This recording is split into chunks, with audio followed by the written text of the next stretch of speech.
Good morning. It is now August 10th, Saturday, and me in my funny hat at the restaurant again, doing God's work, I guess. Today's project is dismantling refrigerators. Had to dismantle a lot of appliances during this time. Of course, this thing is 30 years old or so. Broke. I have no idea how they got it in here because it's too tall, too wide, won't fit in the doors, too damn heavy to get outside, too big to fit in the truck to get rid of. So I get to do my favorite thing, which is with a hammer and chisel and grinder, cut this thing in littler pieces and take to the dump. Today is going to be dump run because the guys have been busy tearing out tile and shit like that. Our garbage service won't pick up the materials, so I gotta take them over to Kernville to the dump. Rachel and Brett have been working on retexturing the ceiling, which looks like it's coming along pretty good. You know, with this project, the biggest problem seems to be just keeping your spirits up, because when you walked in, it didn't look like this kind of work when you started, and then you find out pretty quick, oh yeah, fuck ton of work. Fuck ton of work. Luckily, it's nothing major. At least we're not having to remove walls and shit like that. An awful lot of taking away the wall coverings and pulling out the appliances and cleaning them and rerouting some gas lines and doing some electrical, but it's the death of 1,000 paper cuts, huh? Million little things that never seem to end. And you know, the way the world is calibrated, everything you try and put in, something's trying to take it apart and make use of it. So, yeah, you know, we clean up the yard, and now everything tries to refill the yard with garbage and weeds, and we plant new plants, and now that attracts the gophers, which want to eat the plants, and it's a never-ending battle. There was some gardening guy on a YouTube channel some time ago that said, what was it? Space is an opportunity. If you don't fill that space with something by intent, then it will get filled by accident. The universe hates a vacuum. It will find something to put in there. You won't like it. And that seems to be the way it all goes. Is yeah, if you don't actively put something in there, something else will fill the space. Yep. Cut the weeds down, weeds come back. It's a never-ending battle. We have this funny idea that somehow nature is this glorious thing, this symbiotic relationship where everything just operates in harmony. And no. Real nature is a constant battle and conflict between everything against everything. It's everything else trying to exist, trying to survive, trying to grow, and by all that, I guess it keeps it in check. I wish I were smart enough to know how that all works out. Is everything evolving? Is everything going in a particular direction of complexifying, getting better, getting less bloody? In the short span of my human lifespan, there's not enough information to tell. Yeah, this project it will kick your ass. Like getting behind the stoves in the kitchen only to find out all the tile was shot, and then having to take the tile out, and then having to take the tile to the dump, and then having to redo the walls, and then having to put stainless steel coverings over the walls, and having to do the electrical behind the walls, and having to do the plumbing behind the walls, and then you're finally up to the point where you can maybe think about putting in some new appliances, you hope. This is my truck, by the way. That one was something I picked up from my grandmother years ago. She always used to name her cars. I have no idea why.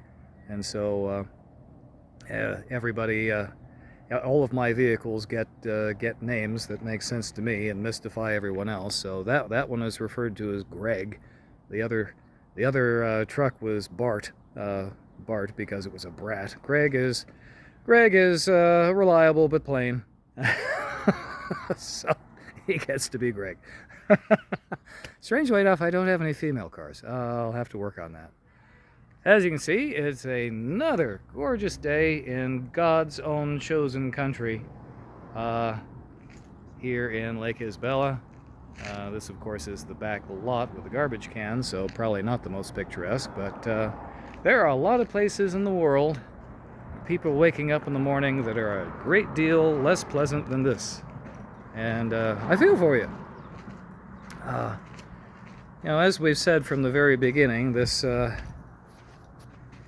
project was not about a restaurant. This was answering the tough question of the 21st century, which is, how do you make meaning in life? How do you, where do you find a place that fits? And, well, I'm a slow learner. I spent a lot of time wandering about and not really feeling like I was part of anything, and come to discover slowly, it's a choice. You want to belong to something, you have to make yourself belong. If you want to have meaning, find something that you want to make meaningful. It's intrinsic, there's what the thing is, and then there's the symbols we stick on it, and it is what it is. But if you want to have an emotional attachment, you have to create that. It's not going to just conjure itself up for you. And I see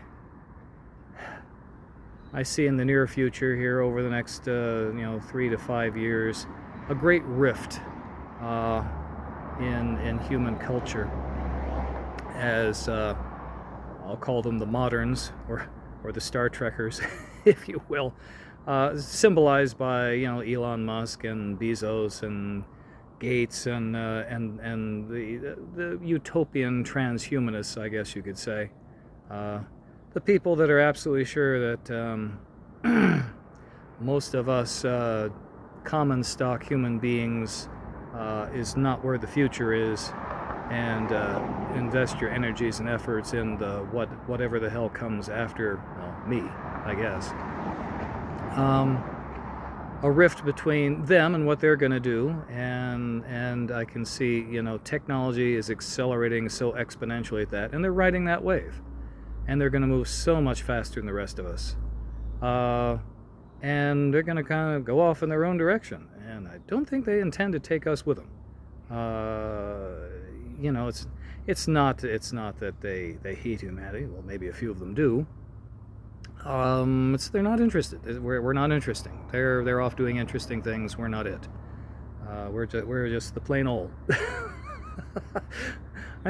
Well, that leaves us to fend for ourselves, which has always been the case, amongst the ordinaries of how do you make do with what you got.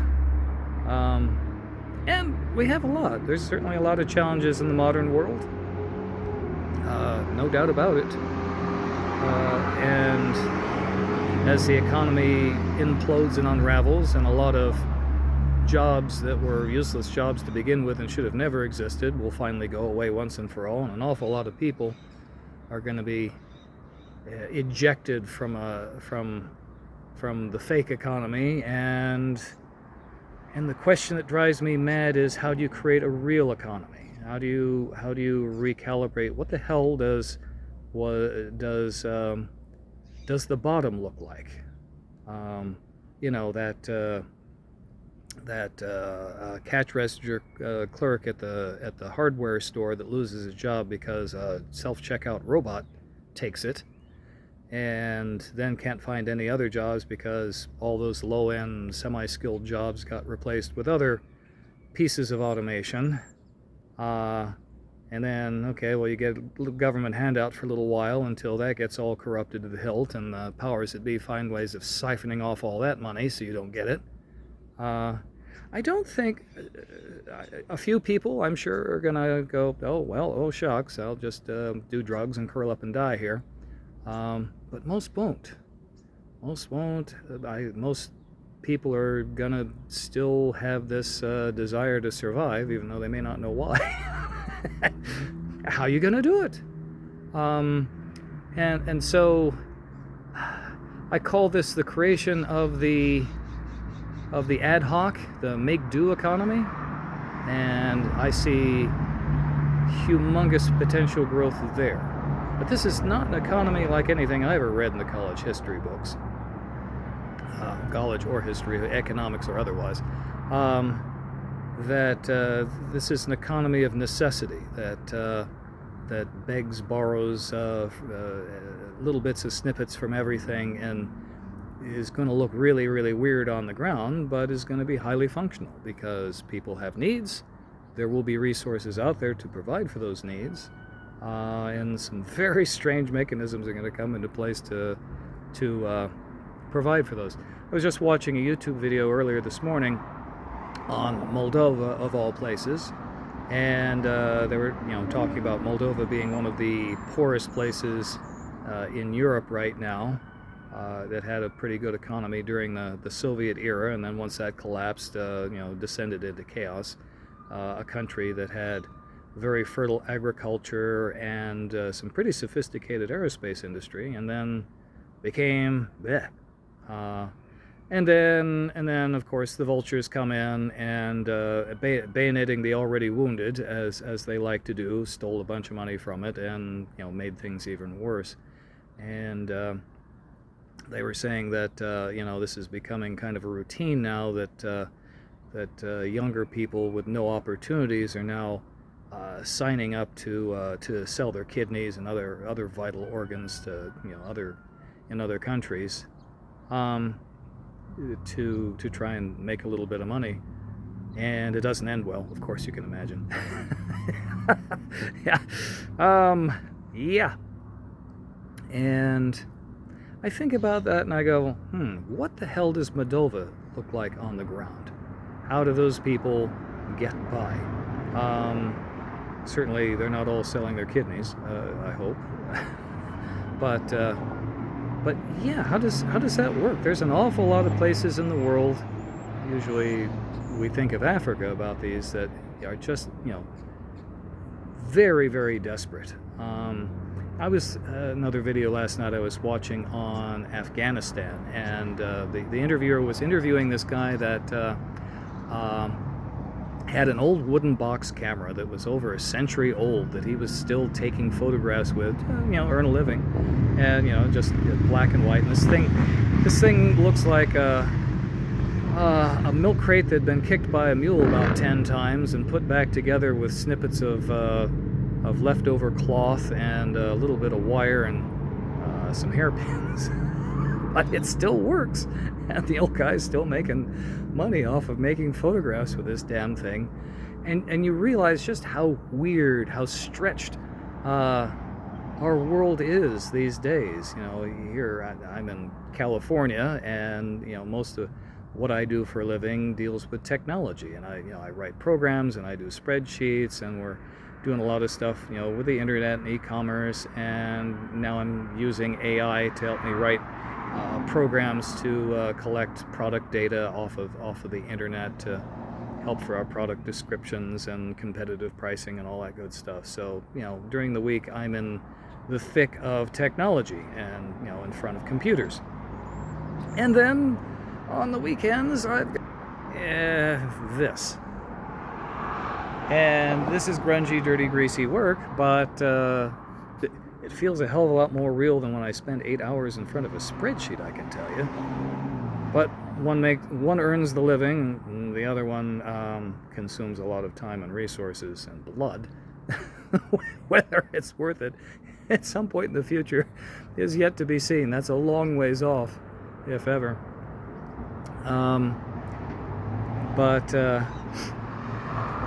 You know, and that's the weird dance of reality that I deal with. You know, 3 weeks out of the year I'm in Bodfish, as I've shown several times before. Shall we say, it's not the center of all the excitement in the world. You'll notice here 7:30 in the morning on a Saturday on the main drag, and this is what we have going on, and this is what it's going to look like all day. This is what I love about it, is the fact that there's not a whole lot of shit going on. And 1 week out of the, well, closer to 8 days, but 1 week out of my month to Los Angeles and do my thing there, and that feels like Bizarro World, and everything's traffic jams, and everyone's busy, and everyone's in a hurry getting to nowhere. and to do their I guess spreadsheet jobs or whatever the hell. But you know, take it on a wider scale. There are people and places that you can point to on the map that may have never seen a working light bulb, that have no electricity, that have no running water, that are, you know, basically taking a shit out in the middle of the street, and that's normal because where else are you going to take it? Or, you know, washing in the river, which is the same place where they wash their clothes, which is the same place where they throw their dead, which their dead animals and their human waste and all that good stuff, and that's normal for them. And for them to operate in my daily life and routines would feel so foreign to them, like they were abducted by aliens and teleported to Centauri 6 or something. That's now. And that stretch is, I think, only going to get wider and wider as some truly astounding technology starts to take hold and distort reality for a chosen few. The elites, the ones that are way smarter than me or way more connected than me, or certainly way wealthier than me. Not me. Strangely enough, Elon, if you're out there, I know I got an unlisted number and all that. Haven't gotten any text messages from you lately. I think you forgot about me. Oh, that's right. I don't exist as far as you're concerned. That's quite all right. That's meant to be a sarcastic joke, by the way. I do not know Elon Musk, nor will he ever know me. And that's fine. Probably that's a good thing. I don't hate the elites, but I do realize that they're doing their own thing. They're pursuing their own interests. That is the problem with our current modernity. Is us pursuing our own interests without bearing in mind that there are other people out there that have different perspectives, does a lot of disruption. In times past, we had better structures and functions. We could build community, and I think there was a wider understanding of, you know, from the lowest to the highest interests, and there was at least some bit of energy paid towards the great unwashed masses. That would be me, and probably you too if you're watching this. And that got severed some time ago, and now it's all just flim-flams. They don't even waste their time anymore, even with pretense. This technocracy that we have of people that have damn near no real-world experience, that have lived a cloistered, siloed life in a artificial reality, that are making decisions that are going to dramatically impact the lives of us down here on the ground, they don't even know us. They have no idea what daily life is like. If they ever set foot in a grocery store, had to raise kids, or I don't know, cook their own meals, drive themselves. You know, they're not that they're bad people, but they're certainly living in a reality very, very different from the one where the rest of us actually occupy. Well, I think I'm occupying reality. That's talk to my mother; she'll argue otherwise. But yeah, this is going to get stretched, and right now they're on the winning side. I believe reality will re-exert itself at some point, but I don't know what that looks like. Typically, it's nothing good. And well, there's a lot of difficulties ahead of us. Nothing that humanity hasn't faced before. I, of course, suffered from a Western education, which sucked. They taught me damn near nothing on purpose. They disabled me on purpose. They wanted me to be a good, productive consumer with a high Protestant work ethic that made sure that I grind, and then buy things to fill those emotional gaps, because I was too busy working to actually like form a family or relationships or shit like that. So I have to fill it with things and Netflix and whatever. And make sure that I contribute whatever surpluses I have into 401ks, so you can buy. I was told the big lie that stocks and bonds and treasuries, those are things, those are assets. Those aren't assets. Those are sheets of paper. And if you read the fine print, which you won't, and you can't, no human can read that shit, including the people who constructed it, I'm sure. It basically amounts to the entire stock market is a gambling casino. And I have an uncle that is very fond of horse racing, and every day he bets on the horses, and I've seen enough racing tickets torn up and thrown on the ground over the years. And that's what stocks and bonds and treasuries and all that shit means to me. It's just a bet, and unfortunately the assholes can rig the game or change the rules of it at any time, and that sheet of paper in your hand is worthless. But here's the trick: it was worthless when you bought it. The only time it becomes worth something is if by some miracle you can pawn it off and sell it to a bigger idiot than you were. But it's a hot potato, and so much of these investments are like that. I was trained to believe that what is a bet written on toilet paper is the same as actually owning this building here, for instance. We were all lied to, and we're about to find out over the next few years just how dramatically we were lied to. A lot of things that we thought were assets will turn out to be, haha, gotcha. And the current thing with cryptocurrency, that one truly mystifies me, because, it's the same old assholes telling the same old lies in a slightly different rejiggered game, and telling you this time it's different. It's not different. If you knew the real players behind the cryptocurrency thing, you'd shit yourself.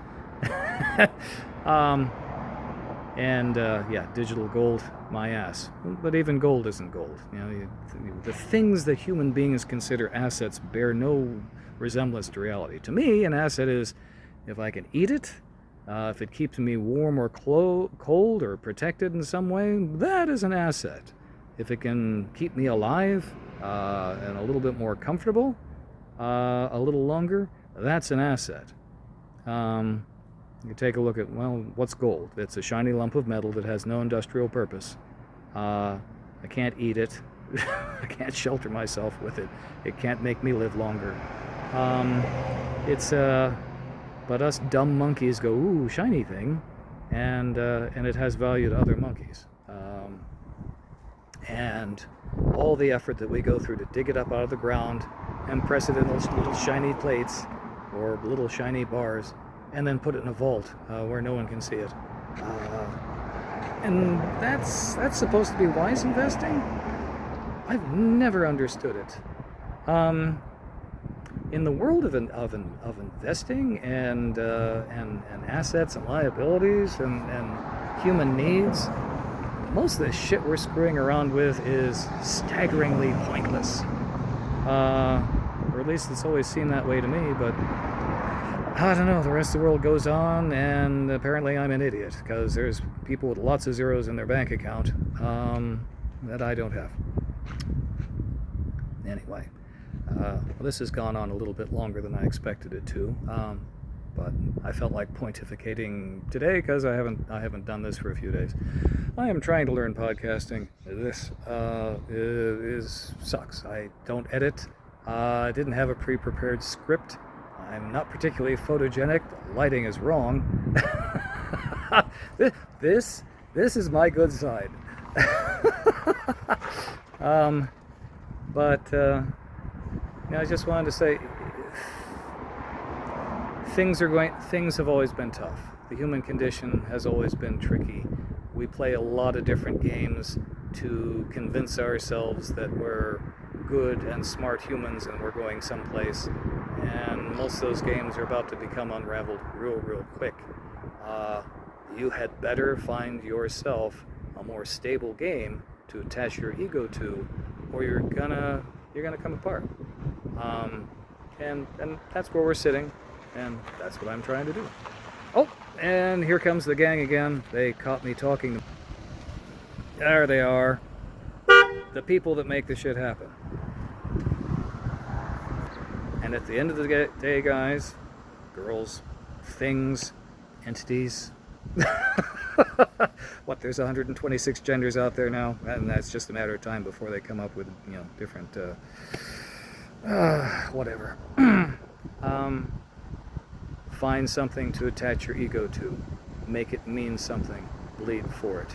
At the end of the day, it's about the people that you care about and the things that you do together. And that's it.